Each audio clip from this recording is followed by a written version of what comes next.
दोस्तों क्या हाल है, ठीक हो? माशाल्लाह सब लोग खैरियत से हैं। आज की जो वीडियो है माशाल्लाह हैवी बफ के ऊपर है। हमारे बहुत ही प्यारे दोस्त माशाल्लाह अकील भाई जो लाहौर से हैं, उन्होंने बुक करवाए थे 15-14 चूज़े थे, 2 एक्सपायर हो गए हैं। तो ये माशाल्लाह 13 चूज़े अकील भाई को डिलीवर होने वाले हैं माशाल्लाह लाहौर के लिए। ठीक है, माशाल्लाह हेल्थ चेक करें चूज़ों की, ठीक है, क्वालिटी चेक करें माशाल्लाह, प्रमोट चेक करें।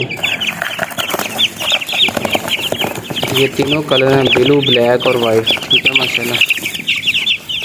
तो दुआ है कि अल्लाह पाक इनको तंदुरुस्त पहुँचा दे, हेल्दी एक्टिव माशाल्लाह चेक कर लें। अकील भाई सही है, दुआ है कि अल्लाह पाक आपके नसीब में करे और जो आपका नेक मकसद है वो अल्लाह पाक पूरा फरमाए। बाकी जो दोस्त मेरे चैनल को देख रहे हैं, न्यू है मेरे चैनल पे, वो चैनल को सब्सक्राइब कर लें, बेल आइकन भी क्लिक कर लें ताकि नई आने वाली वीडियो भी आप तक पहुंचती रहे।